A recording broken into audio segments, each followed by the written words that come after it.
ஆகையால் ஆண்டவர் என்ன எதிர்பார்க்கிறார்? What does God expect from us? 3 காரியங்கள். நிச்சயமாக 3ஐயும் சொல்வதற்கு நேரம் இருக்காது. ஒன்றை மட்டும் நான் சொல்லி நான் கடந்து செல்ல ஆசைப்படுகிறேன். ஒரு குடும்பமாக இருப்பதனால வேதம் என்ன சொல்கிறதுனா, நம்ம எல்லாமே அதுக்கு சமமாக இருக்கு. we all belong together. வாசிங்க 19வது வசனம். ஆகையால் நீங்கள் இன்று அந்நியரும் பரதேசியாக இல்லாமல் பரிசுத்தவான்களோடு ஒரே நகரத்தாரும் தேவனுடைய வீட்டாருமாக இருக்கிறோம். we are fellow citizen with God's people and we are his household. ஆண்டவரோட வீட்டாருமாக நம்ம இருக்கிறோம் என்று சொல்லி நம்ம பார்க்கிறதுக்கு அர்த்தம் என்றால், the first thing that we have to understand is, as believers we belong together. நம்ம எல்லாருமே ஒரு வீட்டாராக இருக்கிறோம். நம்ம எல்லாருமே ஒரு நகரத்துக்கு குடியிருப்பு உள்ளவர்களாக நம்ம இருக்கிறோம். யாரும் அந்நியர் கிடையாது, இங்க யாருமே பரதேசியும் கிடையாது. we are not foreigners or strangers anymore. அதுக்கு என்ன அர்த்தம்? இந்த வார்த்தைக்கு முதலாவது அர்த்தத்தை பார்ப்போமே. அந்நியர்களும் பரதேசியும், சரியா? அதுக்கு அர்த்தம் என்னன்றா, முதலாவது ஸ்ட்ரேஞ்சர்ஸ், அந்நியர்கள். அதுக்கு அர்த்தம் கிரேக்கர் மொழியில ஜீனோய் என்ற அர்த்தம். அதுக்கு என்ன அர்த்தம்னா, உறவில்லாதவர்கள் அல்ல. ஸ்ட்ரேஞ்சர் என்று சொல்லும்போது they have no relation rights. யாருக்கும் எந்த அதிகாரம், உறவுல வருகிற அதிகாரம் இல்லாதவர்கள் என்று சொல்கிறோம். பரதேசி என்று பார்க்கும்போது பராய்கோ என்ற வார்த்தைக்கு என்ன அர்த்தம்னா, குடியிருப்பு இல்லாதவர்கள், temporary residence without inheritance.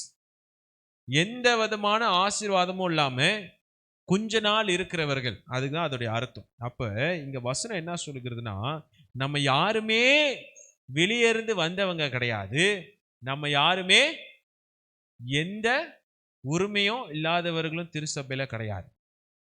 there is no one stranger and there is no one outsider when we are in the church. நீங்க நிறைய நேரத்தில் என்ன நடக்குது, நாங்க பிறந்ததுல இருந்து இங்க தான் இருக்கும், இது எங்களோட சபை.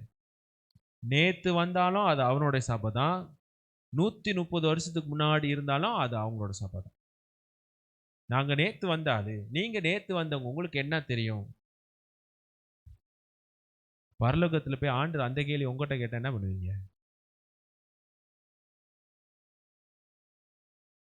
அந்த கேள்வியெல்லாம் திருச்சபைக்குள்ள கிடையாது.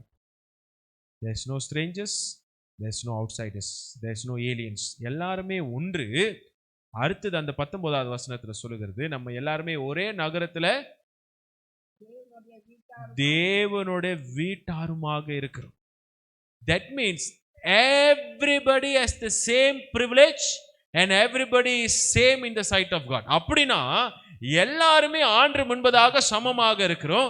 யாருக்குமே கூட அதிகாரம் கிடையாது, குறைவான அதிகாரம் கிடையாது.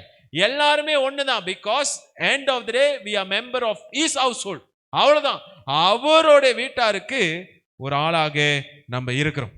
அந்த வார்த்தைக்கு என்ன அர்த்தம்? ஹவுஸ்ஹோல்ட் என்று சொல்லும்போது அந்த வார்த்தைக்கு என்ன ஒய்காஸ் என்ற வார்த்தை கேள்விப்பட்டிருக்கிறீங்களா? ஒய்காஸ் ஊழியம் இருந்தது, அதில் நானும் பேர்ந்திருக்கிறேன், சரியா? ஃபர்ஸ்ட் கார்டன்ல தான் இருந்துச்சு ஒய்காஸ். அந்த வார்த்தையில இந்த வார்த்தை தான் ஒய்கோய், சரியா? எந்த ஒரு கொக்கோ இல்லை, ஒய்கோய். அதுக்கு என்ன அர்த்தம்னா, மேபி ஐ ஆல்சோ ப்ரொனன்சிங் ராங்லா, கிரீக் படிச்சு 6-7 வருஷம் ஆகுது கிராஜுவேட் பண்ணி, சரியா? அதுக்கு என்ன அர்த்தம்னா, பிளட் ரிலேட்டட் ஃபேமிலி மெம்பர்ஸ். அதுக்கு என்ன அர்த்தம்னா, சினத்துல ஐ மீன் நீ ரத்தம்டா அப்படி சொல்றோம், கேட்டிருக்கீங்களா? சரி, நம்ம பாய்க்காம வந்திருப்போம், ஆனா மற்றவங்க பாய்ச்சி கேள்விப்பட்டிருப்போம். என்னது, நீ ஏன் ரத்தம்டா கேள்விப்பட்டிருக்கீங்களா? அதான் அதோடைய வார்த்தைக்கு அர்த்தம். சுருக்கமா உங்களுக்கு புரிஞ்சுக்கிறதுக்கு சொன்னோன்னா, இப்ப இயேசு என்ன சொல்றாருன்னா, எல்லாரும் ஒண்ணுதான். அவர் ரத்தத்தினால் கழுவப்பட்ட நம்ம எல்லாருமே அவரோட ரத்தம் தான், அவ்வளவுதான். we all, திடீர்னு பயந்துட்டேன், சரி, எல்லாருமே we have our belonging in Christ. அப்ப திருச்சபைக்கு வரும்போது யாரும் மேல கிடையாது, no one superior or no one under. யாருமே கீழே மேல கிடையாது. ஆண்டு திருச்சபைக்கு வரும்போது எல்லாருமே ஒன்று, ஆர்வின் பார்வையில எல்லாருமே சமமாக இருக்கிறோம். அவ்வளவுதான். அதை எப்படிப்பட்டவர்களாக இருக்கிறோம்? நெருங்கிறவர்களாக நம்ம இருக்கிறோம். We all are intimately belonging to one another. ஆகையால் தேவ ஜனமே, திருச்சபை வேதத்துல திருச்சபைக்கு போங்க என்று சொல்லல. Bible is not saying that we attend God's house. Scripture says that we belong to God's house. Amen. Delay ஆகுதுன்னு நினைக்கிறேன். ஒரு 10 செகண்ட் டிலே வருது. பாருங்க, வேதத்துல சொல்லல நீங்க திருச்சபைக்கு போங்க என்று சொல்லி. ஆனா வேதம் சொல்லுகிறது நீங்களா திருச்சபையில அங்கத்தினர்களாக இருக்கிறீங்க. You all belong together. தேவஜன்ம இன்றைக்கு வேதத்தை நம்ம பார்க்கும்போது, ஆதியின் திருச்சபை உருவாகும் போது எங்கேயுமே நீங்க பார்க்க மாட்டீங்க they attended service அப்படின்னு சொல்லி. nowhere you will find the word. எங்கேயுமே நீங்க பார்க்க மாட்டீங்க இவங்க ஆராதனையில கலந்து கொண்டார்கள் என்று சொல்லி. ஏன்னா அந்த சிந்தனையே அவங்களுக்கு கிடையாது. they don't even have that thought. we are not attending, we belong to it. அது ஆண்டோட சரீரம் திருச்சபை, அதுல நான் பங்காக இருக்கிறேன் என்ற சிந்தனை தான் அவங்களுக்கு இருந்துச்சு தவிர நான் திருச்சபையில கலந்து கொள்கிறேன் என்று சொல்லி அவருக்கு ஒரு நாளும் நினைத்தது கிடையாது. பில்லி கிரேம் அவரோட ஊழியத்தை ஆரம்பிக்கும் போது, before Billy Graham became who he was known to the world, உலகத்துக்கு எல்லாத்துக்கும் தெரிகிறது முன்பதாக சாதாரண ஒரு இடத்துல கிராமத்துல ஊழியத்தை ஆரம்பிக்கும் போது போகும்போது சிற வீட்டில் தான் தங்கியிருப்பார். when he goes to the village he only stay in few families house. ஏன்னா அவங்க பங்களோ வச்சிருந்தாங்க. அப்படி கிடையாது. ஏன் என்றால் ஏன்னா அந்த குடும்பம் தான் அவர் வரும்போது என்ன பண்ணும், வரவேற்று அவர்களுக்கு தங்குவதற்கு இடம் கொடுக்கும். because this few family welcome and give him a good warm welcome. பேர் புகழுக்காக கிடையாது. ஏன்னா இது அவர் புகழ் பெறுகிறதுக்கு முன்பதாக before he became a media evangelist. ஏன் அந்த உறவு? Because of the relationship, because they feel they belong together. இப்போ அங்கிள் சாட்சி சொன்ன மாதிரி தான். ஏன் அந்த ஃபேத் என்ற மினிஸ்டர் சர்ச் வந்து கொடுத்துச்சு? பிகாஸ் they feel இங்க ஒரு ஆலயம் இருக்கு, இங்க ஒரு ஊழியம் இருக்குது, we belong together in his kingdom. ஆண்டோட ராஜ்யத்துல நம்ம எல்லாருமே ஒன்னா இருக்கிறோம் அப்படின்னு அவங்க உணர்ந்தனால தான் அவர்கள் முன் வந்து உதவி செய்தார்கள். இன்றைக்கு அந்த ஊழியத்தை தத்தெடுத்திருக்கிறார்கள். அதை இப்போ இருக்கிற போன பாஸ்டர் வந்து லொக்தி, நானும் அவரும் ஒன்னா 2014 ஒன்னா படிக்க ஆரம்பித்தோம். அதை பார்த்தோன்னே ஃபோட்டோ பிடிச்சி அவருக்கு அனுப்புனேன். You are taking over the மினிஸ்ட்ரியா அப்படின்னு. சரியா? அப்போ பாருங்க, ஆண்டவர் அப்படிதான், அதுதான் ஆண்டு எதிர்பார்க்கிறாரு. நான் வேற, நீ வேற, நீங்க வேற ஊழியம், நான் வேற ஊழியம், அப்படி கிடையாது. அப்போ பில்லி கிரேம் ஊழியத்தை ஆரம்பிக்கும் போது இந்த குடும்பம் அவரை ஒன்று சேர்த்து இணைத்தனால தான் அந்த இடத்துல பில்லி கிரேம் ஊழியம் செய்து அதுக்கு பிறகு நமக்கு தெரிஞ்ச பில்லி கிரேமாக மாறினார். இதை நான் வாசிக்கும் போது எனக்கு இயேசுவோட ஞாபகம் வந்தது. இயேசு ஊழியத்துக்கு போகும்போதெல்லாம் ஒரு வீட்டில் போய் தங்குவார். யார் வீடு? மார்த்தாலும் மரியாளும். அப்ப பாருங்க, இயேசுவும் அவரோட காலகட்டத்தில் அப்படிப்பட்ட ஒரு ஊழியத்தை தான் அவரும் செய்திருக்கிறார். யார் யார் வீட்லயோ போய் தங்க மாட்டார். பொதுவாக இந்த வீடு இருந்துச்சுன்னா இந்த வீட்டில் அவர் தங்கியிருந்தார். ஏன்னா ஊழியத்துல அவர்கள் ஒற்றுமையாக இது நம்ம ஊழியம் அப்படின்னு அந்த belonging, the sense of belonging is very important. தேவ ஜனமே, இன்றைக்கு திருச்சபை அப்படியாக இருக்க வேண்டும். Church should be where we feel we belong together. நம்ம எல்லாம் ஒன்றாக இருக்கிறோம், நம்ம எல்லாம் ஒரு குடும்பம் என்று சொல்லுகிற இடம் தான் திருச்சபையாக இருக்கணும். இல்லை நீ முடியாது, நான் தான் முடியும், இல்லை உனக்கு தகுதி இல்லை, நீ இப்படி நீ அப்படி என்று சொல்லுகிற இடம் திருச்சபை கிடையாது. இன்னைக்கு உலகத்துல தான் எவ்வளோ பிரச்சனை. திருச்சபைக்கு நிம்மதியாக வரலான்னு வரும்போது திருச்சபையிலும் பல விதமான சூழ்நிலைகளும் கடந்து போனா நிம்மதியை தேடி வேற எங்கெங்க போவாங்க? Where else people will go? Because for the past 6 days they go through so many things, ups and down in their life, and they come to church for peace. And if there's no peace in the church, where else they will go? அப்போ இன்றைக்கு திருச்சபைக்கு வரும்போது எல்லாரும் நிம்மதியா வரணும். என்னது? we all belong here. நம்ம எல்லாரும் பிலாங், தமிழ்ல ஒரு நல்ல வார்த்தை சொல்லுங்க, பிலாங்கிங்.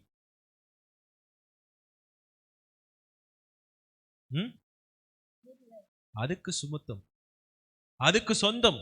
ஓகே, சொந்தம். என்னக்குரியவர்கள்?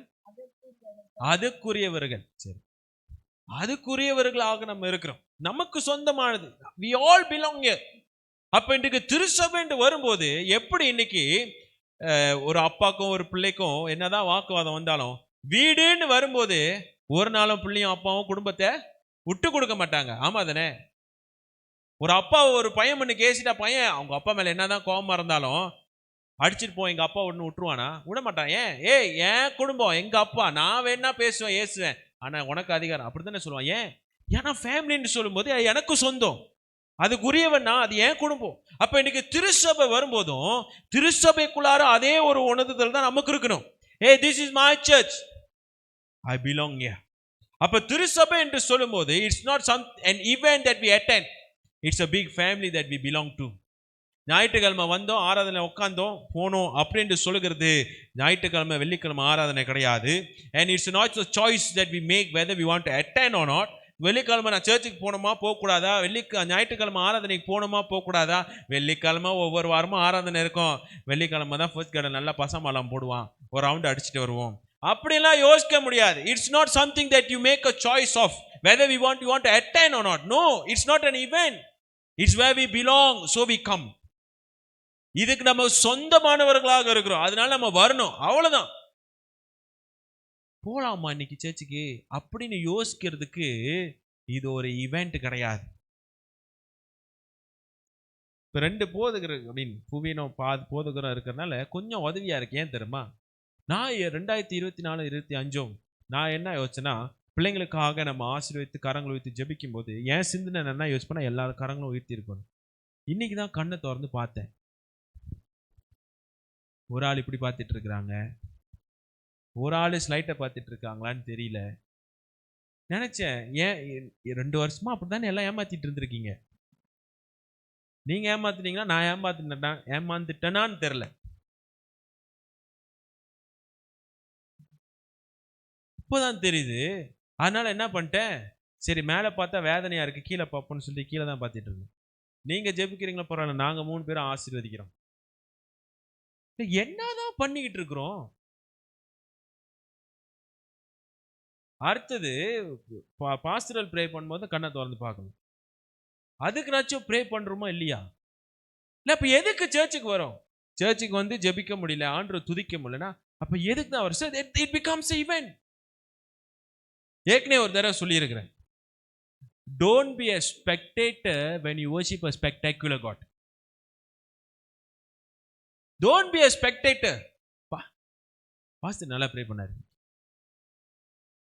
நல்லா இருந்துச்சு சர்வீஸ், பிரசங்கமும் நல்லா இருந்துச்சு, அதுக்கு வரல நம்ம. It's not event where we attend. நல்லா இருந்துச்சு இன்னைக்கு, இட்ஸ் where we belong. இது ஏன் சொந்தமானது, இதுக்கு நான் உடையவன். Don't make a Sunday and Friday service as an event. போலாமா போக வேண்டாமா யோசிக்கிறதுக்கு இது வந்து ப்ரோக்ராம் கிடையாது, இது ஆராதனை. இதுக்கு எல்லாத்துக்கும் நம்ம உரியவர்களாக இருக்கிறோம். We belong here. It's a family where we belong to. உங்க குடும்பத்தில் ஒரு கல்யாணம் நடந்தா யோசிப்பீங்களா, இந்த கல்யாணத்துக்கு போனோமா போக வேண்டாமா? அக்கா கல்யாணத்துக்கு போனா யோசிப்போமா? அண்ணன் கல்யாணம் போனோமா போக கூடாதா யோசிப்போமா? என் குடும்பத்துல கல்யாணம், என் அண்ணன் கல்யாணம், அப்படித்தானே யோசிப்போம். ஏன்? we belong. அதே மாதிரிதான் திருச்சபை, போனோமா போக கூடாதான்னு யோசிக்கிறது கிடையாது. இது ஏன் திருச்சபை, நாங்க இருக்கணும். This is not just to say my church, it's my family. இது ஏன் திருச்சபை அப்படி சொல்ல, இது என் குடும்பம், இது ஆண்டவர் அவரோட சரீரம்னு சொல்லி இருக்கிறாருன்னா இது என் குடும்பம் அப்படின்னு சொல்லுகிற சிந்தனை வரணும்.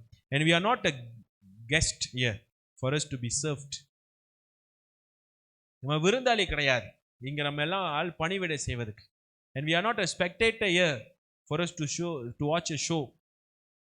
We are a family here where we belong together. Amen. ஒரு குடும்பமாக இருக்கிறோம், ஒருவருக்கு சொந்தமானதாக அது காணப்படுகிறது. Everybody belongs here. இது ஆண்டோட சரீரம்னு சொல்லும்போது everybody belongs here. Nobody is sidelined. யாருமே தள்ளி வைக்க முடியாது, யாருமே ஒதுக்கி வைக்க முடியாது, எல்லாருமே இதுக்கு சொந்தமாக நம்ம இருக்கிறவர்களாக இருக்கிறோம். இது என்னோட வீடு என்று சொல்லணுங்க. This is my home. This is where everyone belongs. Nobody is an outsider. and nobody is an insider. யாரும் வெளியாளு, நீங்க வெளியே இருந்து வந்தீங்க, நீங்க என்ன பண்ண, அங்க வந்து ஒரு 5 வருஷம் ஆகுதா, உங்களுக்கு என்ன தெரியும் அப்படின்னு இங்க கேட்கறதுக்கு யாருக்கும் உரிமை கிடையாதுங்க. ஏன்னா நம்மளே வெளியே உள்ளவங்க தான். முதலாவது நம்மளே நேட்டிவிட்டி அப்படின்னு சொன்னா நம்ம நேட்டிவ் இங்கயா? நம்ம நேட்டிவ் இங்கயா? அவன் ஐசி கொடுத்துட்டான். ஏன்? அதுக்கும் ரீசன்ஸ் இருக்கு.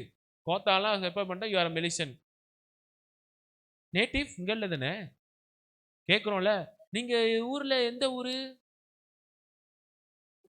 நம்மளே இங்க நேட்டிவ் இல்ல. சர்ச்சில் வந்துட்டு நீங்க இங்குள்ள ஆளா, நீங்க இப்போ ஆளா, பழைய ஆளான்னு 1008 கேள்வி. ஆண்டு அங்கிருந்து சிரிச்சிட்டு இருப்பாரு.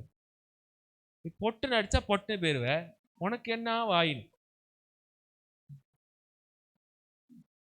தயவு செய்து we belong together. நம்ம எல்லாருமே ஒண்ணு. இது நம்ம ஒரு it's a big family. We are one family. ஒரு ஃபேமிலி வாக்குவாதம் வந்தாலும் எவ்வளவு நாள் தான் பேசாம இருந்தா ஒரு நாள் பேசிடுவோம். அதே மாதிரி தான் இங்கேயும் சில வாக்குவாதங்கள் வந்திருக்கலாம். பல வருஷத்துக்கு முன்னாடியோ கொஞ்சம் காலத்துக்கு முன்னாடியோ. செட்டில் இட், ஃபினிஷ், முடிஞ்சு, பேசி முடிச்சிட வேண்டியதான். இழுத்துட்டு அடிச்சுட்டு போயிட்டே இருக்க வேண்டாம். எவ்வளவு நாள் போறோம்? எவ்வளவு நாள் போறோம்? இல்ல போய் என்னதான் சாதிக்க போறோம்? ஒன்னும் சாதிக்க மாட்டோம். It's a big family. Everybody belong together. No one has any special privilege for long term membership. யாருக்கும் ரொம்ப நாள் நான் தான் இங்க மெம்பரா இருக்கிறேன் அதனால ஸ்பெஷல் ப்ரிவிலேஜ் ஒன்றும் கிடையாது. No special privilege. This is not a club. இங்கே கிளப் கிடையாது. கூட தஸ்மா பாகம் கொடுக்குறேன் அதனால நான் மேலே இருக்கணும், ஒன்றும் கிடையாது. This is church. we belong together. we take responsibility and accountability for one another. இது திருச்சபை, எல்லாருமே ஒன்று தான். அவருடைய வீட்டுக்கு குடிமகன்களாக இருக்கிறோம். அதான் அந்த 19வது வசனம் சொல்லுகிறது. so we belong together. So don't sideline anyone, don't judge anyone. சில காரியங்களை சரிப்படுத்திட்டு ஆண்டவருக்கு நேராக சரியான வாழ்க்கையை வாழும். கண்களை முடிச்சு அப்பம் செய்வோம். ஆண்டவரே, இந்த வேலியும் அப்பாவுடைய வார்த்தைக்காக நாங்கள் நன்றி செலுத்துகிறோம். ஆண்டவரே, திருச்சபை என்று சொல்லும்போது இங்க யாருமே அந்நியர்கள் கிடையாது, இங்க யாரும் பரதேசிகள் கிடையாது, இங்க எல்லாருமே ஒண்ணுதான். உம்முடைய சரீரத்துல எல்லாருமே ஒன்றாக இருக்கிறோம். அந்த சிந்தனையும் யோசனையும் எங்களுக்கு தாரும். போதகர்களாக இருக்கலாம், ஆனா அதுவும் ஒன்றும் கிடையாது. உக்ரான குழுல இருக்கலாம், அதுவும் ஒன்றும் கிடையாது. இதெல்லாம் ஒரு ஊழியமா கொடுத்திருக்கிறீர், அவ்வளவுதான். we can be a pastor, we can be in LCC. It's all responsibility and ministry. No other privilege, nothing. It's a ministry, and that ministry we have to give accountability to you. உங்களுக்கு நாங்க கணக்கு கொடுக்கணும், அவ்வளவுதான். மற்றபடி அதனால நாங்க இது அது ஒன்றும் கிடையாது. நாங்க எல்லாருமே அங்கத்தினர்களாக 494 பேரும் எல்லாரும் ஒண்ணுதான். According to the membership 494, all of us are one in your sight. உங்களுடைய பார்வையில எல்லாம் ஒண்ணு. நாங்க எல்லாருமே இந்த ஒரு பெரிய குடும்பத்துல ஒரு அங்கத்தினர்களாக இருக்கிறோம். ஒருவர் ஐக்கியம் கொண்டு ஒருவர் ஏற்றுக்கொண்டு ஒருவர் கூட சமமாக நாங்கள் இருக்க எங்களுக்கு கிருபை தாரும். அதை புரிந்து கொள்ளக்கு எங்களுக்கு பக்குவத்தை தாரும். நாங்கள் நன்றி செலுத்துகிறோம். இந்த வார்த்தைக்காக நன்றி, எங்களோட பேசினதுக்காக நன்றி. இயேசுவின் நாமத்தில் ஜெபிக்கிறோம் நல்ல பிதாவே, ஆமென். தேவஜனமே, செய்தி முடியலன்னோ அதான் ஒரு பாயிண்ட் முடிச்சிருக்கிறேன். மீண்டும் வருகிற வாரங்கள் நம்ம தொடர்ந்து மற்ற காரியத்தை பார்ப்போம். தேவஜனமே, ஒரு காரியத்தை நான் சொல்ல ஆசைப்படுகிறேன். போதகர் முதலாவது ஆராதனை, இந்த துதி ஆராதனை நடத்தும்போது ஒரு காரியத்தை சொன்னார், மறந்துடாதீங்க. இன்னைக்கு மார்ச் 2 வாரத்துக்கு முன்பதாக 15ஆம் தேதி 2ஆம் மாதம் போதகர் டேவிட் ராசபாண்டி சில காரியங்களை தீர்க்க தரிசனமாக சொன்னார். யாருக்கு ஞாபகம் இருக்கு? ஒரு கை தான் வருது. நமக்கு வந்து ஷார்ட் டேர்ம் மெமரி லாஸ் இல்லை, நமக்கு வந்து லாங் டேர்ம் மெமரி லாஸ். நம்ம வந்து அப்படியே மறந்துடும், அப்படியே எல்லாத்தையும். 15ஆம் தேதி 2ஆம் மாதம் போதகர் டேவிட் ராசபாண்டி ஆவியானவர் சொன்னார் என்று சொன்னார். வெளிப்படுத்தின சுவிசேஷத்துல 7 திருச்சபை நீங்க எடுத்துக்கொண்டீங்கன்னா ஆவியானவர் சொல்கிறார், the spirit of the Lord says தான் வரும். அப்ப அது 8வது திருச்சபையா நம்ம திருச்சபைக்கு சொன்னார்னு எடுத்துக்கோங்க.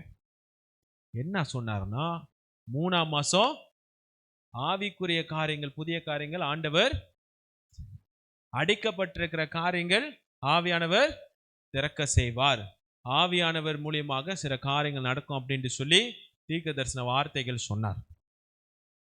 எடுத்துக்கொள்றவங்க எடுத்துக்கொள்ளுங்க. வேணானா இங்கே வச்சுட்டு போயிருங்க. அது உங்களோட சாய்ஸ். ஆனா சொன்னவர் செய்கிறவராக இருக்கிறார். காது இருக்கிறவன் அது இந்த 7 திருச்சபைக்கும் நீங்க போய் வீட்டுல வாசிங்க. வெளிப்படுத்தின சுவிசேஷம் 2வது அதிகாரமோ 3வது அதிகாரமோ 7 திருச்சபைக்கும் மேல ஆவியானவர் சொன்னார்னு வரும். கீழே காது இருக்கிறவன், யாருக்கெல்லாம் காது இருக்கு? 1க்கு 2 இருக்கு. காது இருக்கிறவன் கேட்க கடவுள். ஆண்டவர் காரியங்களை செய்வார். உங்க பிசினஸ் ஆகட்டும், உங்க குடும்பம் ஆகட்டும், திருச்சபை ஊழியம் ஆகட்டும், எதா இருந்தாலும் ஜெபத்துல கூட நேரத்தை செலவு பண்ணுங்க. ஆண்டவர் பெரிய காரியங்கள் நிச்சயமாக செய்வார். ஆமென். தேவதினமே நம் திருவிருந்துக்கு நாம் ஆயத்தமாவோம். Let's prepare.